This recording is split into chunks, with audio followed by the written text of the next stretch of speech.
आज जिस संसार में हम रहते हैं, वहाँ एक बात की बहुत ज़्यादा कमी होती है। हमारी ज़िंदगियों में, हमारे आस-पास के लोगों की ज़िंदगी में, और वो बात है धैर्य की, धीरज की, पेशेंस की। हम स्वयं अपनी ज़िंदगियों में देखें तो आज की परिस्थितियों में, आज के संसार में सब कुछ इंस्टेंट हमको चाहिए। बटन दबाया और काम हो गया। उसी प्रकार हम सोचते हैं कि ज़िंदगी में हमको तुरंत सब चीज़ प्राप्त हो जाएगी। बहुत जल्दी हम धनवान होना चाहते हैं। बहुत जल्दी हमारा प्रयास रहता है कि हम ऊंचे पद पर पहुंच जाएं, बहुत जल्दी हम संपन्न हो जाएं, बहुत जल्दी हम दूसरों से आगे निकल जाएं। परंतु इन परिस्थितियों को प्राप्त करने के लिए हमको बहुत से समझौते करना पड़ता है। हमको बहुत से आकर्षणों में हम खो जाते हैं और शैतान हमारी परीक्षा लेता है। और ना जाने कितने लोग होते हैं जो अपने विश्वास से भटक जाते हैं इस बात में कि हमें अभी क्या मिलेगा। यहूदा के सामने भी यही बात आती है। वो कहता है कि यदि मैं प्रभु यीशु मसीह को तुम्हारे हाथ पकड़वा दूं तो मुझे क्या मिलेगा। प्रश्न ये नहीं है कि काम कितना घृणित है, कितना समझौता करना है, परंतु अभी क्या मिलेगा। हमारे सामने जटिल परिस्थितियां आती हैं और तब हमें धीरज की आवश्यकता होती है। हमारी जिंदगी में अनापेक्षित घटित होता है और हमें धीरज की आवश्यकता होती है। हम मृत्यु के अंधकार से भरी हुई तराई से होकर के गुजरते हैं और हमें धैर्य की आवश्यकता होती है। हम विषमताओं के दौर से गुजरते हैं, हमें धैर्य की आवश्यकता होती है। हमारे पारिवारिक जीवन में हमें धैर्य की आवश्यकता होती है। हमारे संबंधों को कायम रखने के लिए, मजबूत बनाने के लिए, अपने परिवार के लोगों से, अपने सहकर्मियों से, अपने आसपास जो लोग हैं उनसे संबंध बनाने के लिए, अच्छे संबंध, प्रेमपूर्ण संबंध, आदरपूर्ण संबंध, सम्मानजनक संबंध बनाने के लिए धैर्य की आवश्यकता होती है। और सबसे बढ़कर परमेश्वर के रास्ते पर चलने के लिए हमें धैर्य की आवश्यकता होती है। धीरज का वो गुण है जो हमारी जिंदगी को परिपक्व बनाता है। धैर्य ना सिर्फ हमको जटिल परिस्थितियों से निकालता है, परंतु हमको विषमताओं का सामना करने के लिए, शैतान के आक्रमण का सामना करने के लिए भी इस धैर्य की आवश्यकता होती है। दूसरों को संभालने के लिए, अपने परिवार को संभालने के लिए, अपने संबंधों की रक्षा करने के लिए। प्रभु यीशु मसीह धैर्य से भरे हुए जीवन का सर्वोत्कृष्ट उदाहरण हमारे सामने रखते हैं। प्रभु यीशु मसीह जब इस संसार में पैदा हुए तो उन्होंने धैर्य रखा। 30 साल तक वो ठहरे रहे इससे पहले कि वो सेवकाई को प्रारंभ करते। प्रभु यीशु मसीह ने धैर्य रखा अपने शिष्यों के साथ। प्रभु यीशु मसीह ने धैर्य रखा उस भीड़ के साथ जो उनका विरोध करती थी। प्रभु यीशु मसीह ने धैर्य रखा अपने दुश्मनों के साथ, उनके साथ जो उससे घृणा करते थे, जो उससे जलन करते थे, जो उसकी हत्या करवा डालना चाहते थे, जिन्होंने प्रभु यीशु मसीह के साथ अन्याय किया। यूहन्ना रचित सुसमाचार उसके 19वें अध्याय की 9वीं और 10वीं आयतों में लिखा हुआ है पिलातुस के विषय में कि पिलातुस के सामने प्रभु यीशु मसीह खड़े हैं। पिलातुस जानता है कि न्याय क्या है, सही क्या है। प्रभु यीशु मसीह निर्दोष है और उसके बाद भी वो प्रभु यीशु मसीह के साथ अन्याय करता है और तब प्रभु यीशु मसीह उसके सामने खामोश रहते हैं। और पिलातुस कहता है, तू जानता है कि मेरे पास अधिकार है कि मैं तुझे मृत्यु दंड दिला सकता हूं, तेरे जीवन को समाप्त कर सकता हूं, क्रूस पर चढ़ाने का अधिकार मुझे है, तू खामोशी से मेरे सामने खड़ा हुआ।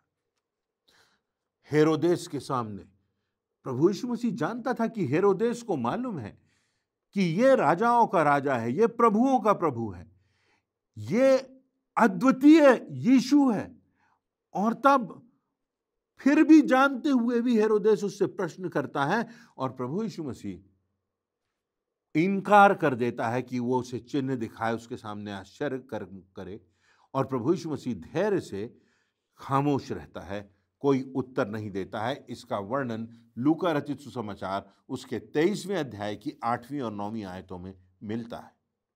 आज भी प्रभु यीशु मसीह मेरे और आपके साथ, इस संसार के हर एक व्यक्ति के साथ धैर्य रखता है। दूसरा पतरस उसके 3 अध्याय उसकी 9वीं आयत में लिखा है, प्रभु अपनी प्रतिज्ञा के विषय में देर नहीं करता, जैसी देर कितने लोग समझते हैं। प्रभु यीशु मसीह अपने दूसरे आगमन के लिए जल्दी नहीं करता, यहां लिखा है, वो धैर्य रखता है। तुम्हारे विषय में वो धीरज धरता है, लिखा हुआ है, और नहीं चाहता कि कोई नाश हो, वरन यह कि सबको मन फिराव का अवसर मिले। प्रभु यीशु मसीह धैर्य से आज भी ठहरा हुआ है, क्योंकि हम जानते हैं एक दिन होगा जब प्रभु यीशु मसीह का दूसरा आगमन होगा, और तब वो न्याय करेगा।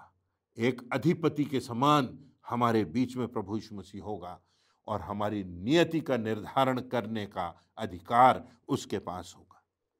और इसीलिए प्रभु यीशु मसीह चाहते हैं कि हम अपनी जिंदगी में, हमने जिस विश्वास को थामा है, जिस मार्ग और सत्य को जाना है, जिस सच्चाई को हमने प्रभु यीशु मसीह में देखा है, हम उसको थामे रहें। मत्ती 24:13 में यीशु मसीह कहते हैं, परंतु जो अंत तक धीरज धरे रहेगा उसी का उद्धार होगा। जिंदगी के अंत तक, इस संसार के अंत तक हमको धीरज धरना है। मानव का स्वभाव है कि हम शॉर्टकट्स ढूंढें, हम त्वरित उत्तर और त्वरित परिणाम ढूंढें, हम तनाव से, समस्याओं से बचे रहें, और इसीलिए लोग नशा करते हैं, शराब में डूब जाते हैं और अल्कोहलिक हो जाते हैं, ड्रग्स लेने लगते हैं, सब प्रकार की बुराइयों में, व्यभिचार में, गंदगी में, सांसारिक आकर्षणों में फंसकर अपने विश्वास को छलनी कर लेते हैं। जिंदगी की परिस्थितियों के सामने झुक जाते हैं, परीक्षाओं के सामने समझौता कर लेते हैं, जबकि हमें धैर्य रखना है और मजबूती से खड़े रहना है। हमें धैर्य की आवश्यकता है, हमें सहनशीलता की आवश्यकता है। याकूब अपनी पुस्तक में धैर्य के संबंध में 3 बातों का उदाहरण यहां पर रखता है। पहला उदाहरण याकूब की पुस्तक उसके 5वें अध्याय और उसकी 7वीं आयत में, सो हे भाइयों, प्रभु के आगमन तक धीरज धरो। और वो किसान के विषय में यहां पर लिखता है कि जो कृषक होता है वो पृथ्वी के बहुमूल्य फल की आशा रखता है और अंतिम वर्षा होने तक धीरज धरता है।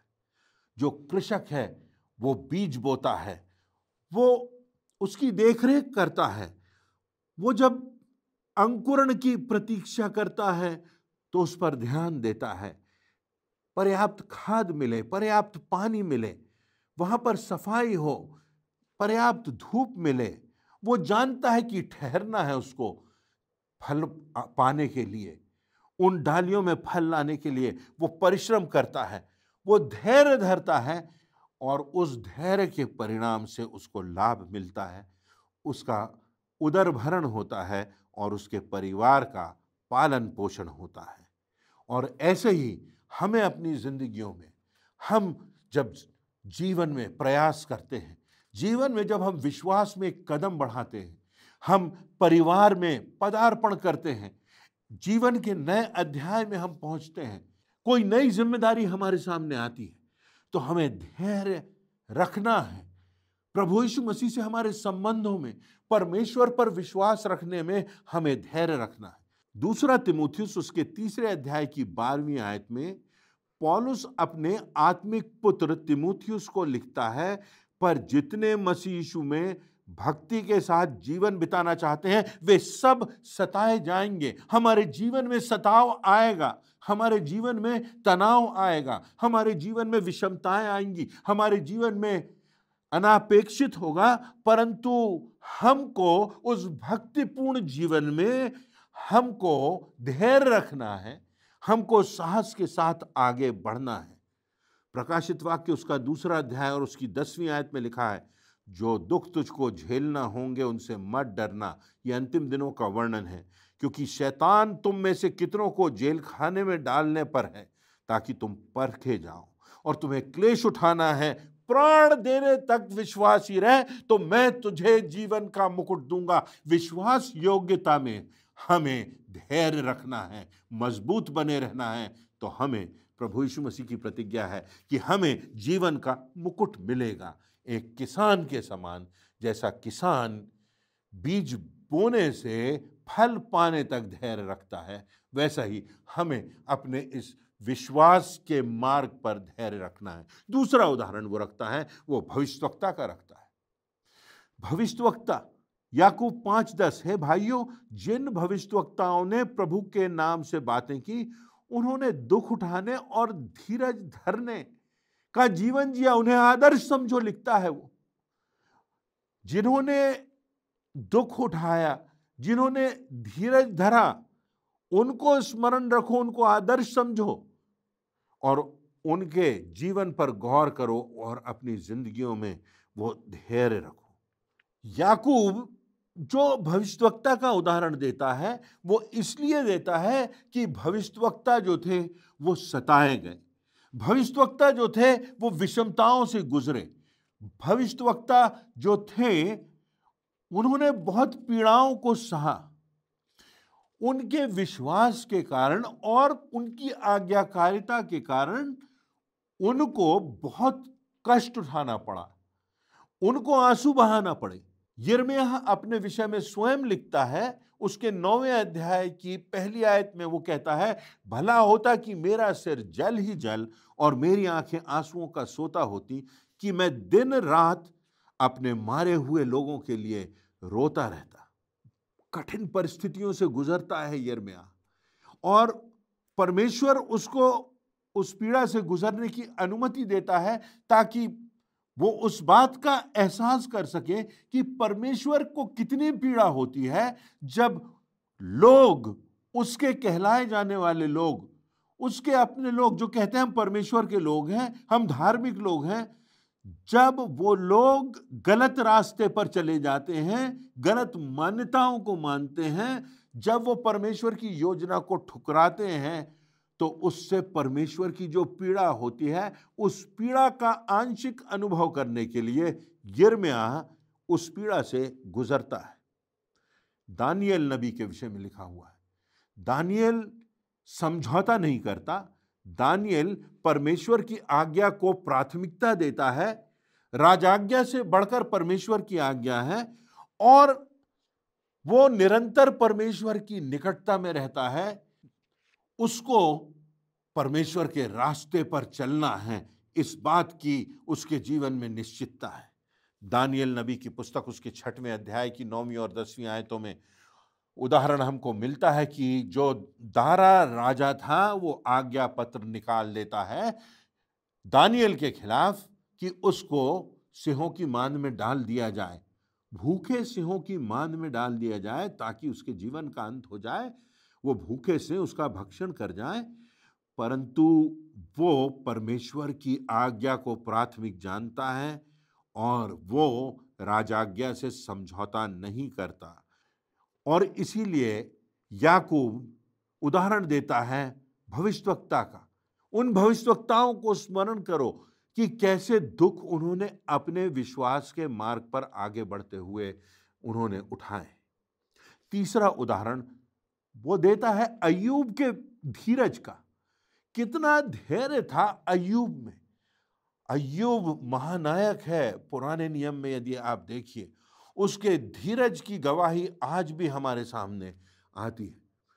अय्यूब ने धीरज धरा, वो धार्मिक व्यक्ति था, वो परमेश्वर के साथ चलता था, वो परमेश्वर की उपासना करता था, वो परमेश्वर की आज्ञा को मानता था। परंतु जब शैतान परमेश्वर को चुनौती देता है कि तेरा दास अय्यूब तो इसलिए तुझे मानता है क्योंकि तूने उसको बहुत सी सांसारिक आशीषें दी हैं, परमेश्वर कहता है नहीं, उसने मुझको समझा है, उसने मुझको जाना है, वो जीवित परमेश्वर को जानता है और इसलिए वो मेरा विशिष्ट है। और शैतान तब परमेश्वर से अनुमति ले लेता है कि अय्यूब विभिन्न पीड़ाओं से गुजरे, मानसिक यंत्रणा से गुजरे। और तब हम देखते हैं कि अय्यूब के सारे बेटे, सातों के 7 बेटे मारे जाते हैं, 3 बेटियों की मृत्यु हो जाती है, 7,000 भेड़ें, 3,000 ऊंट, 500 गधे, 500 बैल, सारी संपत्ति चली जाती है, परिवार नाश हो जाता है, पत्नी तिरस्कार करती है और उसको शारीरिक पीड़ा से गुजरना पड़ता है। सिर से पैर तक उसके शरीर में फफोले हो जाते हैं। और तब अय्यूब गवाही देता है। वो कहता है, उसने दिया, उसने लिया, उसका नाम धन्य है। और इस सहनशीलता के कारण परमेश्वर जितना अय्यूब ने खोया था उससे कहीं अधिक उसे लौटा देता है। और तब अय्यूब के 42वें अध्याय की 10वीं आयत में लिखा है, जब अय्यूब ने अपने मित्रों के लिए प्रार्थना की तब यहोवा ने उसका सारा दुख दूर किया और जितना अय्यूब के पास पहले था उसका दुगना यहोवा ने उसको लौटा दिया। पीड़ाओं से गुजरने के बाद आज्ञाकारी तभी बने रह सकते हैं जब हमारे जीवन में धैर्य हो। तो अब जो प्रमुख बात है, जो आज की शिक्षा की बात है, बहुत संक्षिप्त में हम देखेंगे कि हमारे लिए आज क्या शिक्षा है। ये जो संदर्भ हमने पढ़े, ये जो बातें हमने की, ये जो उदाहरण याकूब ने हमारे सामने रखे, हमारे लिए क्या शिक्षा है। पहली बात हमें जानना है कि हम कभी अकेले नहीं हैं। हमको परमेश्वर ने त्याग नहीं दिया। परमेश्वर हमारे साथ है, परमेश्वर हमारे पास है, परमेश्वर हमारे दाहिने हाथ से भी निकट है। जब कोई परमेश्वर के लोगों को पीड़ा में डालता है तो उस पीड़ा का एहसास परमेश्वर को होता है। शाऊल जब मसीहों पर सताव लाता है तो उसको परमेश्वर पुकार कर कहता है, हे शाऊल, तू मुझे क्यों सताता है। परमेश्वर ये नहीं कहता तू मेरे लोगों को क्यों सताता है। परमेश्वर कहता है तू मुझे क्यों सताता है। परमेश्वर अपने लोगों की पीड़ा का एहसास करता है और अपने लोगों को उनकी पीड़ा में कभी नहीं छोड़ता। इब्रानियों 13वां अध्याय उसकी 5वीं आयत में लिखा हुआ, क्योंकि उसने आप ही कहा, मैं तुझे कभी ना छोड़ूंगा और ना कभी तुझे त्यागूंगा। जकरिया उसका 2 अध्याय उसकी 8वीं आयत में लिखा है, क्योंकि तुमको जो छूता है वह मेरी आंख की पुतली को छूता है। परमेश्वर यहोवा कहता है कि तुम मेरी आंख की पुतली के समान हो। इब्रानियों 12:1, इस कारण जबकि गवाहों का ऐसा बड़ा बादल हमको घेरे हुए है तो आओ हर एक रोकने वाली वस्तु और उलझाने वाले पाप को दूर करके वह दौड़ जिसमें हमें दौड़ना है धीरज से दौड़ें। ऐसा लगता है विरोधाभासी बात है, दौड़ना भी है और धीरज भी रखना है, परंतु जो बात है ये विश्वास की दौड़ है, ये परमेश्वर की राह पर आगे बढ़ने की बात है और इसलिए इसमें धैर्य होना है। तब हमारी दिशा सही होगी, तब हमारे मन की स्थिति सही होगी, तब हमारी मानसिकता सही होगी, तब हमारी प्राथमिकता सही होगी, जबकि हम धीरज से, धैर्य से इस मार्ग पर आगे बढ़ेंगे। दूसरी शिक्षा हमको मिलती है कि जब हम में धैर्य होगा तब हम आत्मिकता में परिपक्व बनेंगे, हम मजबूत होंगे। याकूब अपने पहले अध्याय की 2 आयत से लेके 4 आयत तक लिखता है, हे मेरे भाइयों, तुम पर जब नाना प्रकार की परीक्षाएं पड़ती हैं तो तुम इसे आनंद की बात समझो, यह जानकर कि तुम्हारे विश्वास के परखे जाने से धीरज उत्पन्न होता है और धीरज को अपना पूरा काम करने दो ताकि तुम सिद्ध बनो और तुम में किसी बात की घटी ना हो। जब तुम धैर्य से आगे बढ़ोगे, जब तुम धैर्य को अपनाओगे, जब तुम धैर्य से चलोगे तो तुम में किसी बात की घटी नहीं होगी और तुम सिद्ध बनोगे।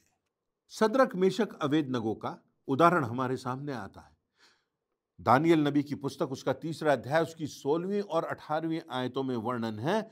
सद्रक मेशक अबेदनगो को जब उनको दंड मिलता है कि उनको आग के भट्टे में डाल दिया जाए, नबूकदनेस्सर राजा से वो कहते हैं, हमारा परमेश्वर जिसकी हम उपासना करते हैं वो हमको धधकते हुए भट्टे की आग से बचाने की क्षमता रखता है, वरन हे राजा वह हमें तेरे हाथ से भी छुड़ा सकता है, परंतु नहीं तो हे राजा तुझे मालूम हो कि हम लोग तेरे द्वारा बनाई हुई प्रतिमा की उपासना नहीं करेंगे, हम परमेश्वर की उपासना करेंगे, हम उसकी आराधना करेंगे, हम तेरे सामने नहीं झुकेंगे। और तब हम जानते हैं कि आश्चर्य कर्म वहां होता है, और तब एक बड़े विश्वास की गवाही सारे देश में फैलती है, और परमेश्वर सद्रक मेशक अबेदनगो को उस आग से बचा लेता है। अनेक ऐसे उदाहरण हैं कि जब लोग परीक्षाओं से गुजरे तो उनमें परिपक्वता आई, आत्मिक रूप से वो परिपक्व बने। तीसरी शिक्षा हमारे लिए, हमारा धैर्य रखना हमारी जिंदगी में प्रभु यीशु मसीह की गवाही बन जाता है। जब हम धैर्य रखते हैं तो संसार से हम कुछ अलग हो जाते हैं। जब हम धीरज से आगे बढ़ते हैं, जब हम विषमताओं में, कठिनाइयों में और परीक्षाओं में धैर्य रखते हैं, तो लोग हमारी ओर देखते हैं, हमारी सलाह चाहते हैं, हमारा सम्मान करते हैं। क्यों? क्योंकि वो देखते हैं इनमें कुछ अलग बात है। जब हम में प्रभु यीशु मसीह का प्रेम आता है तो पहला कुरिन्थियों उसके 13वें अध्याय की 4थी आयत में लिखा है, प्रेम धीरजवंत और कृपाल है, प्रेम डाह नहीं करता। प्रेम धीरजवंत है, कृपाल है, डाह नहीं करता, अपनी बड़ाई नहीं करता और फूलता नहीं, घमंड से नहीं भरता। ये सब से हम कैसे बच सकते हैं कि हम में डाह और जलन और घमंड ना हो? हम में धीरज होना चाहिए, और प्रभु यीशु मसीह का प्रेम हमको धीरजवंत बनाता है। कुलुस्सियों उसका 3रा अध्याय उसकी 12वीं आयत में लिखा है, इसलिए परमेश्वर के चुने हुओं की नाई जो पवित्र और प्रिय हैं, बड़ी करुणा और भलाई और दीनता और नम्रता और सहनशीलता धारण कर लो, उस सहनशीलता को पहन लो, तब उसकी गवाही तुम्हारी जिंदगियों से होगी। इब्रानियों 10:36 में लिखा है, क्योंकि तुम्हें धीरज धरना अवश्य है ताकि परमेश्वर की इच्छा को पूरी करके तुम प्रतिज्ञा का फल पाओ। धीरज धरना आवश्यक है जिससे कि तुम्हारे जीवन में परमेश्वर की इच्छा, उसकी योजना पूरी हो सके और तुम अनंत जीवन के फल को प्राप्त करो। चौथी और अंतिम बात, धैर्य रखना, धीरज रखना हमारे जीवन में परिपूर्णता लाता है, हमारे जीवन में परिपूर्णता का एहसास कराता है, हमारे जीवन में वो आनंद की परिपूर्णता, वो शांति की परिपूर्णता, वो परमेश्वर की उपस्थिति के एहसास की परिपूर्णता।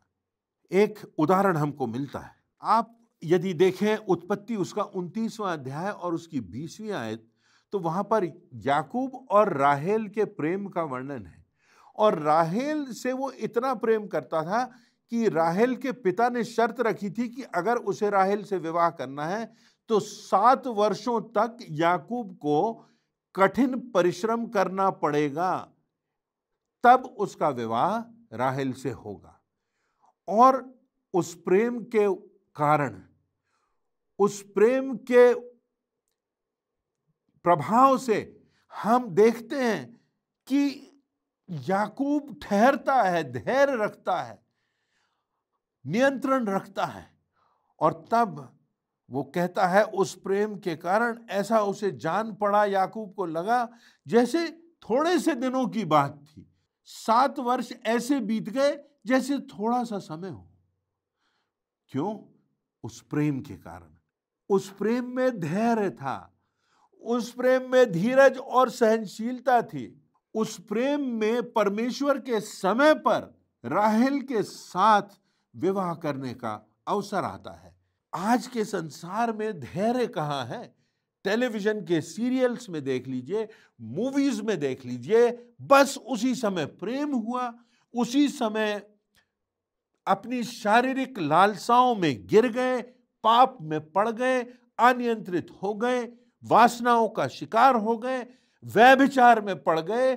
और ये बिना धैर्य का प्रेम होता है जिसमें केवल शारीरिक तुष्टि की, स्वार्थ की बात होती है, उसमें कहीं दूसरे के लिए सोच नहीं होता, कहीं उसमें भलाई नहीं होती, कहीं उसमें परमेश्वर का भय नहीं होता, कहीं उसमें नैतिकता और अनैतिकता में अंतर नहीं होता, बस तुरंत जो है अभी है, तुरंत प्रेम हुआ, तुरंत शारीरिक लालसाओं में, व्यभिचार में पड़ गए और लिव इन रिलेशनशिप का समय प्रारंभ हो जाता है। एक नया युग आ गया है।